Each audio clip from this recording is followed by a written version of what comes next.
Welcome back to Echo Ridge. Today, we're going to talk a little bit about duplicate labor. It's a subject I've referenced quite a few times during this playthrough and many other playthroughs, and it is one of the most critical elements and resources that'll drive whether or not your colony is successful or not. Because just like you need oxygen for your duplicants, and they need to eat, you also need the duplicants to be able to do certain things to also ensure their survival. The further behind you get on duplicate labor, well, it sort of becomes a snowball effect that can slowly creep up and end up destroying your colony. Now, most of the time when we're talking about improving duplicate labor, we're often referencing the shipping panel and everything that shipping can do for us in and around the colony. But this is not the only technique you can do to improve that all-important duplicate labor. As an example of things that we can do, you'll notice I've set up quite a few sweep commands. I've also made sure that they were set on a priority of 4. Now, the reason why I'm doing these sweep commands is because, well, the performance of the colony is starting to decline, with the duplicants often stuttering in between tasks. So in a nutshell, optimizing performance is one thing we can do to improve the duplicate labor. And that's everything from getting rid of all the mixed gases to even picking up all the debris, because just like the simulation has to figure out how this chlorine and carbon dioxide are interacting, how all these liquids are interacting, it also has to figure out the temperatures of each single piece of debris, and at scale, it can sort of bog everything down. One problem that I did fix that was impacting us quite a bit was all the duplicants coming in and out of the main base quite often, which means they have to stop, put on suits, and then travel to wherever. Well, if they have to come back into the base and then go back out, that's a lot of travel time. And the culprit in this case was the fact that I had our infinite storage on the inside of the base. Now, I did that very specifically because last colony, it sort of bit us when we had it on the outside of the base, because if a problem occurred and all the duplicants were trapped inside, well, I didn't have the materials to be able to fix it because all the materials were sitting on the outside of the base. Despite that fact, we still have to try to make some sort of improvements here. And the solution I came up with is this. I have a couple of automatic dispensers that are literally mirroring these. So in some cases, when the duplicants are picking up debris on the top side of the colony, these two automatic dispensers that are set on the same priority might be closer. So the duplicants can just drop things off here and then go back out on their way to do something else, which should ultimately save some travel time. Thank you, Elongated Bread. Good luck. Notice that Elongated Bread was able to drop things off, leave, without coming back in, taking your suit off, etc., etc.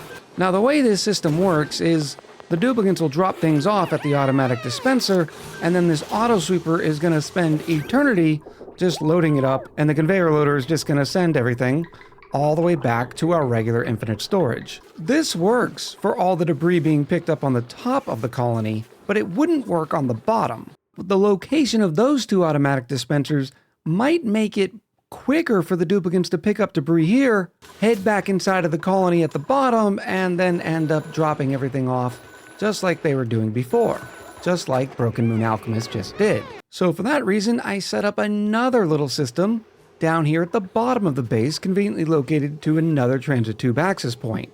But to be honest, these big sweeps aren't always going to be your biggest culprit for duplicate labor. After all, we do have them set on a priority of 4. And the priority system is one thing that we have to make sure is set correctly to ensure all the duplicants are doing everything that has to be done, like we talked about earlier, cooking the food, potentially making more refined metals, or even ranching the critters. Now, in this colony specifically, this is our major culprit for our lack of duplicate labor, despite the fact that we're sitting at 29 duplicants. Where I started noticing this is in all my dig commands. I've been spending a lot of the time off camera trying to get through as much of this digging as possible, and well, it's taking the duplicants quite a bit of time. And considering I still have all of this to dig through, well, I needed to get it done sooner rather than later. It also helps it when I'm recording videos because I'm not sitting around waiting for duplicants the entire time. That's why today we're going to continue to find little areas where we can improve the efficiency of our designs. Here in our hatch ranch, I installed the conveyor loader and the auto sweeper. This is going to help us in a couple of ways. First, the auto sweeper is going to be able to take all the igneous rock out of the storage bin and deliver it to the critter feeder. And here's an area for improvement right now. This should be set on a priority of probably 1, because I want the auto sweeper to do this every single time. Now, the storage bin we've set on a priority of 4, because quite frankly, we have 18.5 tons of igneous rock, so if the duplicates go a few cycles without dropping off any fresh supply, well, we're going to be just fine, because the hatches aren't going to be able to eat 18.5 tons worth by the time we get another shipment delivered. So I'm going to start off by looking at all of our ranches to make sure they are as optimized as possible, just like we did with the hatch ranch. The first thing I can tell you is this shearing station probably doesn't need to be at a 5. So I think I'm going to set this to a 3. For the simple reason, well, we have 600 tons worth of plastic and 1,800 units of reed fiber. The Drecos can wait to be sheared. We also have this shearing station, which can be also set at a 3. And another point of optimization is the duplicates are having to manually drop off dirt for the mealwood. Whereas I think there's a better way we can do this. First, we're going to start by setting the mealwood plants down to a priority of 1. Priority of 1 is what I like to use when I'm relying on auto sweepers to do the job. And then we're going to figure out an automated way to get all that dirt here, which we are easily going to be able to do thanks to the wonderful Pip Ranch. So I'm going to take another conveyor loader here and try to figure out where to stick it. During the last few episodes, I've had to install a little alternate cooling system for here. Because of our cool steam vent tamers, this whole area has started getting a little hot, thanks to the fact that these radiant liquid pipes are traveling around with 40 to 50 degree temperature water. It's not a big deal all the time, because as we said when we installed this system, it doesn't have to be hyper optimized for the simple fact that I don't need the water cooled that much. Our system over here will do a fine job of doing it.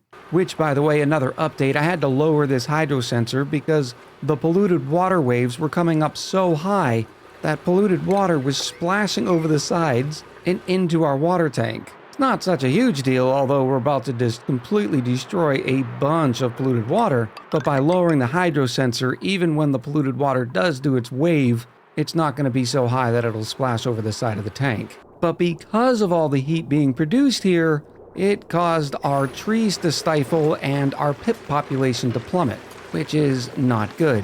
So what I've done is set a thermosensor here that says, hey, when the temperature is above 30 degrees, start rotating this polluted water that we're using to feed the trees, that is coming from our wonderful polluted water tank at 18 degrees, and just cycle it around and send it right back into the tanks. This ensures that whenever we need cooler water, because remember the trees don't drink it very fast, so this water in these radiant pipes can sort of heat up a little bit, that this nice cold polluted water will start rushing past here and then cooling this area back down. And I can still do that. We're just going to end up moving this thermosensor over though, and that way I can stick another conveyor loader right here. And what we'll do is this conveyor loader will take all of this dirt, and since we've been doing so much digging, we're up over 70 tons of cobalt ore, 91 tons of gold amalgam, and 105 tons worth of iron, so we can start putting a lot more rails in and around the colony. So I think we're going to take a bridge there and head all the way up, do some turning here, and then inject all that dirt right into a conveyor receptacle. This will allow us to have one solid rail line filled with dirt. So anywhere that we need dirt in the future, all we'll have to do is tie into this rail. Add another conveyor loader, make sure it's powered, and then set it to dirt. And now the auto sweeper will load up all the dirt onto the line, and whammo blammo, that is one task the duplicates will no longer have to do.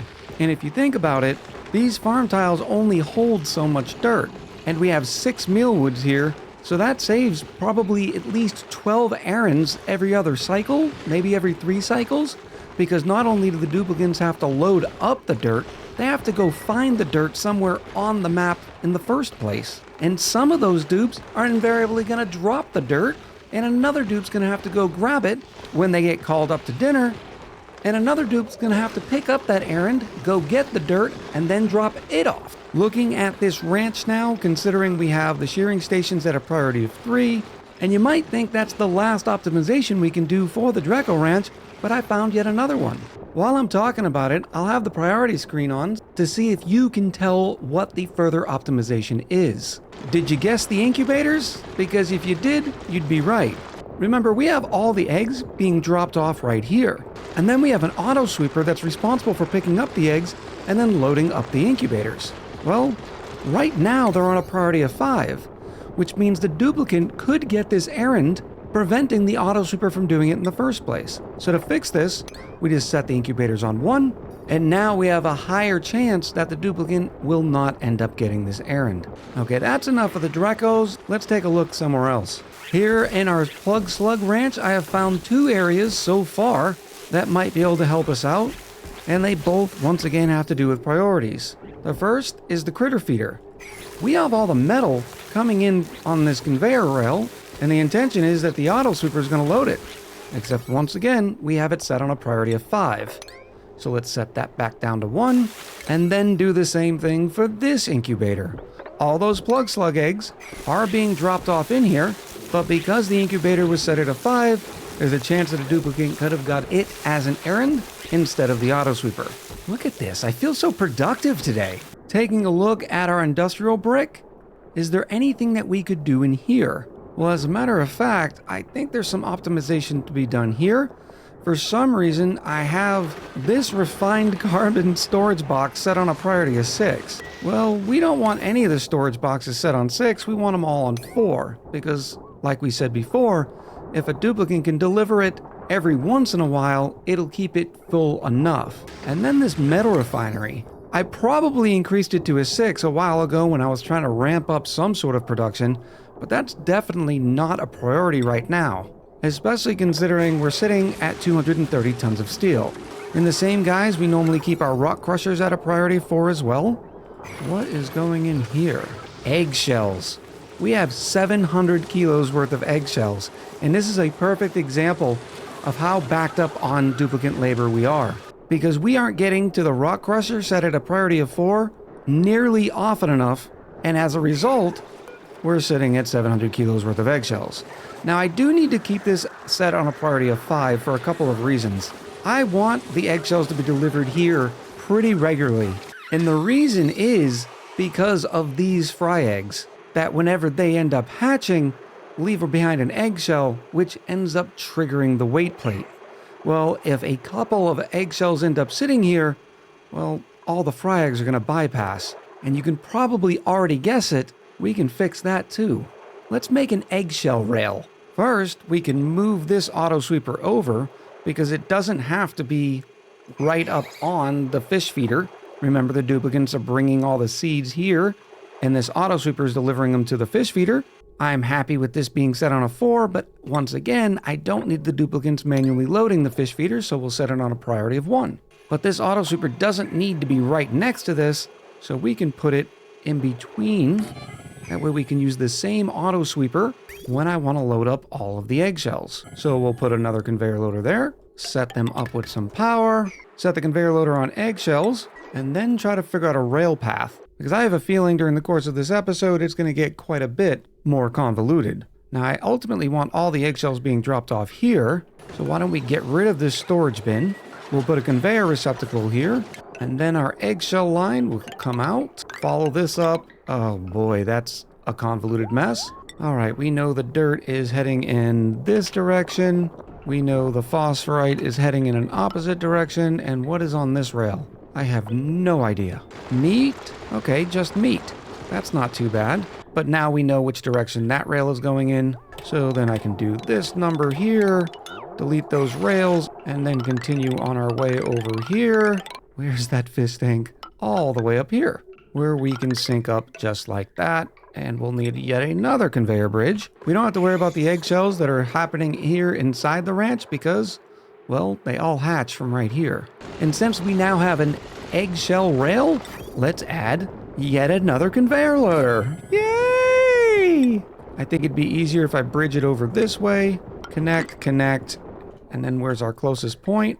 Right here. And there are so many locations in and around the colony that we can make use of that eggshell rail, such as here at our poke shells. And not only can we grab the eggshells, we can also grab the poke shell melts, which we'll need to do from both the top tank and the bottom. So let me install a couple more here. Send this one up, allow this one to connect to it, and then we just link it up with the original eggshell line. There's no way I'm not going to forget a couple of bridges when I'm doing all this, or setting some of these conveyor loaders. Now I can already tell you that the duplicant labor is getting a little better, but the fact that these conveyor rails are taking so long is evidence that we don't have quite as much of the labor improved as we'd like. It could also be the fact that we may not have enough mechatronics engineers. We have 5. All right, Ghost Rider, Matthew, Sulfur, Kiku, and Miss Pandamanda. Let's go ahead and make sure all of our mechatronics engineers have building prioritized. There's Ghost Rider. Here's Matthew Campbell, which has operating before building. So I'm going to set the building priority up one more. Here's Sulfur, which once again is prioritizing research, which I really don't understand because they don't love doing it. And we have Gabby Gabs and Daox doing that. So eventually I need to skill scrub old Sulfur. But needless to say, they don't need to be doing research. Here's Kiku. Once again, building needs to go up one priority.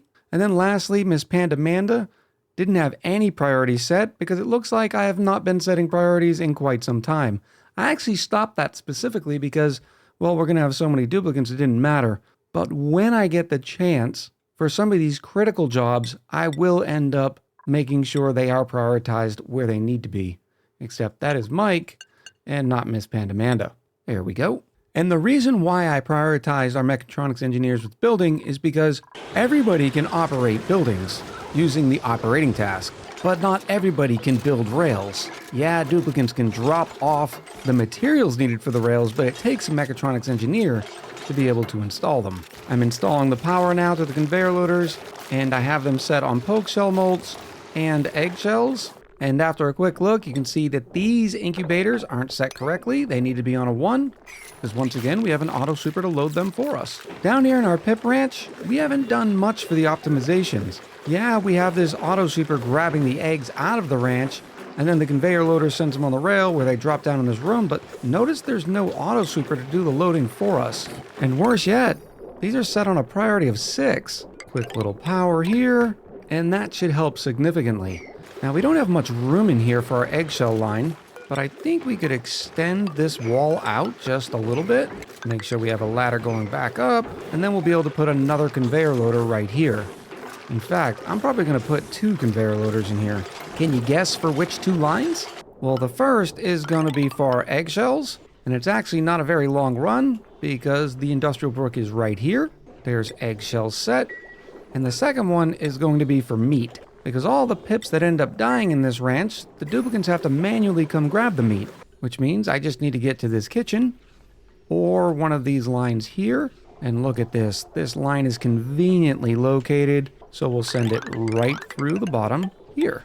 And those 2 connections are perfect examples of why you want to sort of have independent buses and not a bunch of filters everywhere, because these little buses here allow us to tie into rails conveniently located throughout their colony. Now we don't have room for another conveyor loader right here, but this one can do double duty. Yeah, it's picking up all the cuddle pip eggs and the pip eggs, but we can also have it pick up all the meat when these pips end up expiring. Those eggs and the meat will be dropped down on this conveyor chute where this auto super will then pick up the meat and load it into this conveyor loader.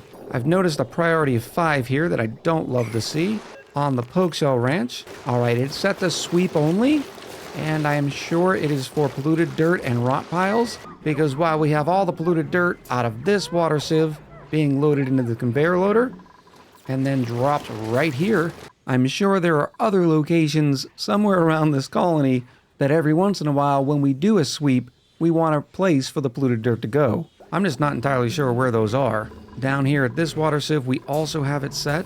Oh, here's a perfect example. Look at all the polluted dirt being created by the Pacu, which means we have another perfect opportunity for another conveyor loader. Let's make this one out of lead. Use yet another bridge, and that line is right here. So, oh my goodness, how am I going to end up doing this? Oh, happy day. Okay, in an effort not to make this the ugliest rail we've ever seen, we're going to drop it down in here, connect all this up, then come over here, and use a bridge here. Look, I know it's starting to get a little raily around here, but as you've seen, it's all for a very good reason. And voila, we've now extended our polluted dirt line, which I think the Krabby Boys are going to be very happy about because, well, a lot of them haven't eaten for a minute. Moving on over to our Slickster Ranch, I think there's a couple of optimizations we can do here. Right now, the dupes are having to manually grab the eggshells and drop them off at the Rut Crusher, which is not exactly how we want to do business. So let's grab some more eggshells. And in this case, I think we can make a single system using one conveyor loader because we already have all the eggs being dropped off here. And that'll just connect right into this conveyor chute. And then all we have to do is add eggshells to this conveyor loader. And look at this. Just from the small optimizations we've made, we already have some rock crushing being done. Very nice, Gina. Hold on, and we're making glass? What priority is that at? 5? No. This should be set on a priority of 4, because once again, we have 5 tons of glass sitting in the smart storage bin. We don't exactly need to be in a hurry to make more. And to further underline the example of how well Gina's doing, we're down to 620 kilos worth of eggshell. I'll bet you here soon we're going to start seeing some idleness under the diagnostics. Well, as long as I stop making conveyor loaders sitting in our industrial book out of lead, that would sure help. I'm also going to need to reroute some automation, or at least provide an automation bridge. That way we're not turning off the conveyor loader. A little bit of power. And I wonder what these incubators are set at. Yes, of course, they're set at a priority of 5. Let's fix that to a 1. And there's some small optimizations we're able to do there. I got curious of why the glass forge was running, even though the smart storage bin was filled, and it's because the automation wires here have melted because of that molten glass. So we're going to install some heavier duty steel automation wires, and it's going to be a long time until we have to make more glass because we have 3.5 tons sitting on the floor here. Oops. Now the glass forge is disabled as by design. I wonder how many of you noticed it the first time I went to the automation pane on the glass forge. I think that's about it for the ranch prioritizations, but I think there's still work to do here. Now, it's true that farming is one of your most duplicate-intensive tasks that you're going to have in the game. But there are some things we can do to make this a little better. For instance, I could have used hydroponic farms for these bog buckets to deliver some of the polluted water, especially considering I have a polluted water line right here, and that would be a pretty convenient run. But for this room, I specifically chose not to because I sort of liked the design that we had going with the planter boxes. But what about all these seeds? Yeah, we have all the mushrooms heading off to the kitchen using this conveyor loader, but these seeds are having to be manually brought all the way up to this ick yellow storage bin, along with all the mealwood seeds, because it's what we're using to feed the fish. So I think with yet another rail run, we can reduce that duplicate labor cost just a little bit. Now we have other mealwood seeds right here, so it'd be nice if we could get a line over here. But let's be honest, this area is starting to get a little convoluted. Fear not though, I think we can make this happen. We'll take a bridge there, head up over here with another bridge. Let's try to ride this as far as we can go, and that's about the stopping point there. I think we should be able to get through here by using another duplicate bridge system, just like this. And then we'll have to do the same thing over here, just like that. And I think we finally have a path. Little excessive, I know, but you gotta do what you gotta do. All in the name of just improving our duplicates' lives. Almost there. This one might be one of our more expensive runs that is probably not worth, or rather the juice probably not being worth the squeeze, but it will help ever so slightly. Now I'm just gonna drop all those seeds off for a couple of reasons. Yeah, the auto sweep will end up loading the storage bin, but just like we previously said, any seeds that are just sitting here on the ground is a separate piece of debris that the game has to calculate. So the more we can get rid of these, the better off we are. Now I'm gonna have to install one over here too, but we'll use a conveyor bridge right over this point. Make sure we do some snippy snips, and then tie that right in there. Now we also have a bunch of seeds here, but it looks like we might have to get rid of some of our wonderful ceiling trim here to be able to install some auto sweepers. We'll need one here, And say one here. And then we'll need to get rid of these 2 pieces here to be able to put in yet another conveyor loader. And now we have another addition to our seed line. I really don't want to go down through the middle of our pretty room, but I also don't want to waste even more ore, because as it stands, what were we at? 70 tons worth of cobalt at the beginning of this episode? And now we're down to 18. And just like that, we have a couple of nice seedless farms. And yes, I've seen the igneous rock of shame. It's staying there because we're definitely not getting back in to this room. Because that's right, that's 1.2 million zombie spore germs. Now, truth be told, there's plenty of more optimizations we could have done in here, just like bringing the polluted water in for the bog buckets. We could also tie in the waterweed seeds, but because of our design with dash of salt vines everywhere, there's not a lot of room for auto sweepers, conveyor receptacles, and conveyor loaders. Because another optimization we could do is have an auto sweeper deliver the sand to the dash of salt vines. You don't have to automate everything, but where you can, you should. The last piece of duplicate labor improving advice I have for you is here in the skills pane.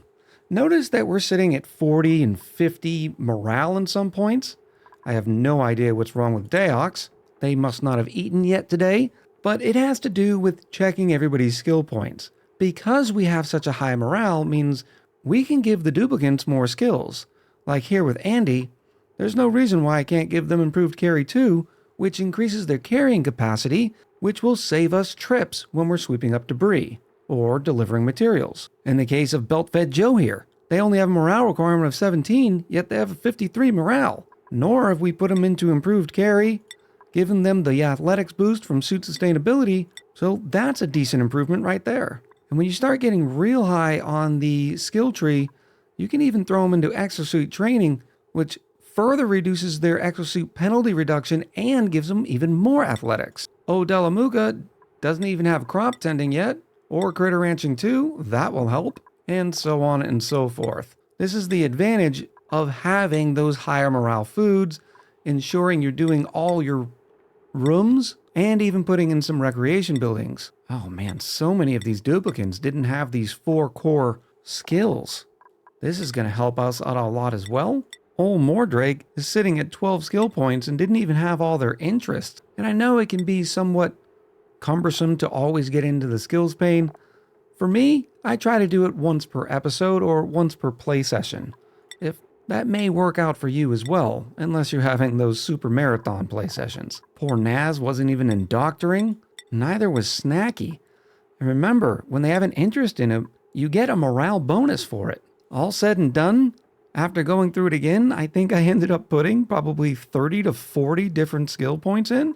That should definitely have some improvements. Another way I've been looking to improve some of our duplicate labor costs is by the use of more transit tube access points. Because remember, the faster a duplicate can get from point A to point B, well, the more tasks they can do. So make sure you take a look at your transportation network from time to time as well. And when push comes to shove, the surefire way to add more duplicate labor, well, add more duplicates. In this case, we've found a perfect Camille. They are a researcher, rancher, and a cook. Not only that, they also have Grease Monkey. Welcome to the farm, duplicate number 30, Kanos, who, congratulations, is probably not going to have to work quite as hard as they would have at the beginning of this episode. Well, I hope you've enjoyed this duplicate labor-centric video, and hopefully I've given you some tips that you'll be able to employ in your colonies right now. If so, let me know in the comments below. Also, if you see any more opportunities for improvements on our duplicate labor in and around this colony, I'd love to see your suggestions. So until next time, much love, happy gaming, and I'll talk to you soon.